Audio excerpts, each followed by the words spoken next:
Aw, kitties. Oh, so pretty cat. Yeah, I'm going for a walk.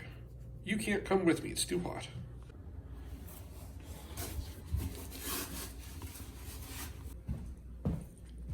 Oh, Lulu. Yeah. Can't forget the sunglasses. It is way too hot out and too bright. Whew. Well, it is only, I don't know, just after 8:30, and it's already hot out. It is crazy hot here.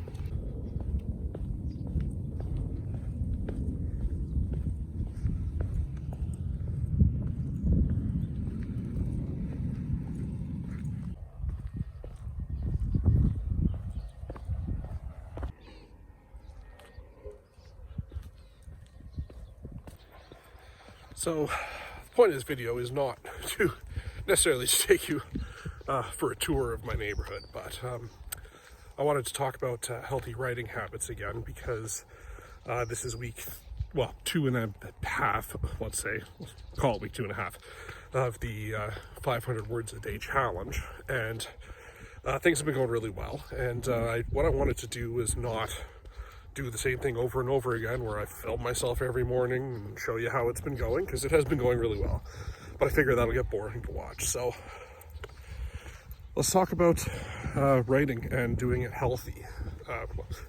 Let's use English, Joe. Forming a healthy writing habit, let's say. So as I kind of hinted in previous videos, when I've written my books before, I've usually only been able to really successfully write while I'm on vacation. And for those of you obviously who are writers, that 10,000 words a day when you're on vacation, well, it's not really a vacation all that much, is it, huh? So but that basically was the only time I could really successfully write. Oh, sorry, that's better.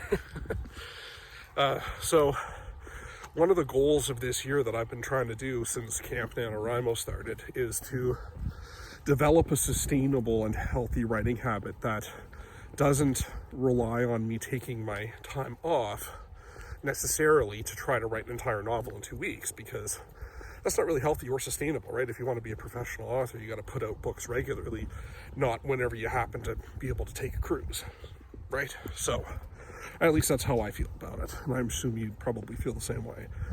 So I think the idea of building a sustainable writing habit is probably more important than word counts. I mean, because I used to go for those big word counts, and and they're only really, I'm only really able to do them when that's what I can focus on, and that's what my day is going to be. But I can't do that when I'm at home, right? I got my job that I got to do. I got the wife, I got the cats, and I can't just unplug and spend 7 hours writing 10,000 words, if I could even do it in my house. Because that's the other thing too, when you're at home, you've got all those distractions. You've got the internet, you've got YouTube. Oh, I spent a lot of time on YouTube, waste a lot of time on YouTube.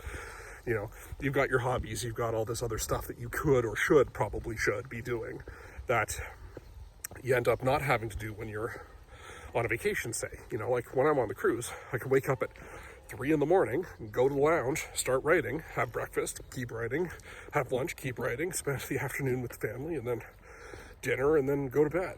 So you can't really do that when you're responsible for putting food on your own plate, let's say, or for making sure your house is put together, or that you're not leaving your friends and family feeling abandoned, much less having to go and work your 8.5 hours a day. Hold with this hand for a bit. So I think part of building that healthy writing habit is making sure it's healthy not just for you, but for your whole family. And I really find this 500 words, I mean, it's only really been taking me maybe 25 minutes to get my 500 words or more, depending on how quickly I can get into the flow. And I think that is probably something I could sustain every day. I mean, there'll obviously be days probably after this challenge where I don't manage to get it done. And that would be because, say for example, I'm traveling for my work and you just don't have the time. And, like with anything, the thing that's paying the bills is going to have to come first. So there is a period in August where I will be out and disconnected. I'll be out in the field, so I probably won't be able to write 500 words a day every day because I'll be so busy. But when I come back from that, then back to 500 words a day is definitely going to be the goal. So I guess the next challenge that I'm going to face, aside from the 500 words, making sure that forms as a habit, because I think they say it takes something like 30 to 50 times doing something for it to be a habit, and I think that's going to be pretty important to make sure that if I stop for some legitimate reason, not just because I'm tired, not just because I don't want to, but like for work or something, that I get back into the swing of things and pick the habit back up. So speaking of habits, let me tell you what my habit for my day usually looks like. Now, there's kind of two different versions of this day. There's the work day, which would be, my kind of Monday to Friday. And then there's the weekends, which this is actually a long weekend, so yeah. Yay for 3 days. So basically, on my normal, kind of 5 days a week job, working days, I wake up around 6:30, usually out of bed by 6:30 or 6:45 to feed the cats first thing in the morning, and then I grab my Coke Zeros because I can't drink coffee, and I head upstairs and I do my 500 words, and that usually takes me till about 7:10, 7:15-ish. I have to be logged in at work by 7:30, so I work from 7:30 to between 2:30 and 4:30, depending on if I'm going to the gym that day or not, and then I go for a walk usually, and then I go to the gym and do about an hour at the gym, and then come back home, spend time. Wife usually comes with me to the gym, and then spend time with her for the evening, and then go to bed and start all over again. But on the weekends, it's kind of the same. I wake up maybe a little bit later, maybe half hour later. I don't want to get too far out because I am very much a creature of habit, and if I let myself sleep in, then I will want to sleep in for the next week, which will be very hard to wake up and get to work. And also, even if I want to sleep in, sometimes my body just won't let me. So again, I wake up, I do my 500 words, and then I'm usually working on this YouTube channel or watching other YouTube AuthorTube channels so that I can kind of come up with ideas and inspiration. I do want to take the Brandon Sanderson course that is free on his channel, and I'm kind of looking forward to doing that. I was debating whether I want to finish my draft of my novel first, then you go into it for edits, but you can always watch it twice, so I think I'm going to do that. And then in the afternoons, I try to go back in and get a little bit more writing done, but it depends on kind of what we're doing, because the WIF is taking school from home and I work from home, but we don't usually see very much of each other, so I try to spend some time with her and the cats as well on the weekends, because otherwise it's not really a healthy habit, right? Because to have a healthy habit, you need to be taking care of all the responsibilities in your life in addition to doing your writing.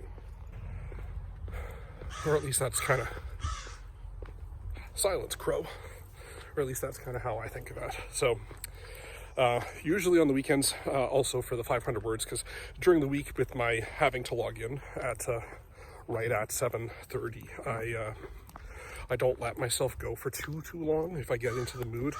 Usually on those days, I'll kind of try to stop myself at 650 words at most. But like on the weekends, like today, I did almost 1,000 in my 20-25 minutes. I guess it just kind of depends on how fast I get into the flow. And, for me, writing is very much when I'm writing, and I'm in the zone, if you call it that, to me it feels a lot like reading, and it's really kind of unique. So I'd be super curious to hear from you guys what you guys find the zone is like, because like I said, for me it's almost like I'm reading the book. It's coming out of my fingers and then I'm reading it. So obviously I know, and my brain's reading it first and then it's coming out my fingers, but it feels the other way around, which is really kind of cool. And then I don't know what I'm going to do for my editing phase. I figure this book's probably going to be about 70 or 80,000 words by the time it's all said and done. I do feel like I need to pick up the pace a little bit. I'm in about the middle, and I'm worried it's starting to drag. I can always go in and put stuff back in later, but yeah, my goal was kind of 80,000 words. So I'm definitely more than halfway, or I will be tomorrow. And yeah, it'll be good to see how I can build a sustainable editing habit, because a writing habit that is, oh, shade, so nice. A writing habit that's a set word count is very easy to stick to, at least for me, because it's tangible. Whereas what am I going to say when I'm editing? Because I do want to maintain a daily habit. But, you know, editing is so subjective. Sometimes you're adding, sometimes you're taking away. So maybe I'll put in a certain scene count or page count or something, something that's measurable that I can know I'm meeting my goal every day. So if you have editing habits, I want to be a little bit quiet because people might still be sleeping. If you have editing habits, I'd sure love to hear them as well. It's kind of nice walking through the neighborhood when it's quiet and before it gets too hot. It's probably going to be up to 31 degrees today, and we have a barbecue planned with some of my coworkers, so things should be pretty fun.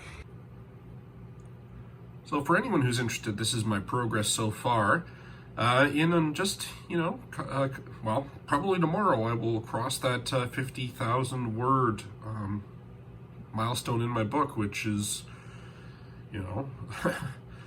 it's a NaNoWriMo milestone anyway, but, when you think about my last book, it was only 60,000 words, or 63,000 words. We're getting close to where I would have been finishing my last book, and there's still plenty of story left, so it's, I'm pretty happy with how this is going.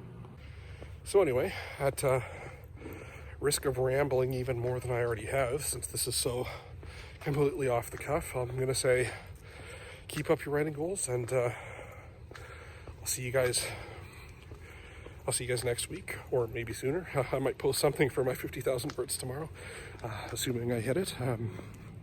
Yeah. Let me know what you think down in the comments. I'd sure love to hear from you, and make sure you don't get hit by a car. Yeah, like and subscribe. I feel like such a poser when I say stuff like that, but honestly, yeah, if you like what I'm doing, please drop it a like and subscribe, and if you don't like what I'm doing, let me know why and what I can do to be better, because I'm brand new at this, and just like you're learning how to write, and you're learning how to YouTube. I mean, you're always learning, right? So anyway, yeah, and then let me know if you like this kind of taking you for a walk and just talking kind of videos. Let me know. Cheers. See you guys next time.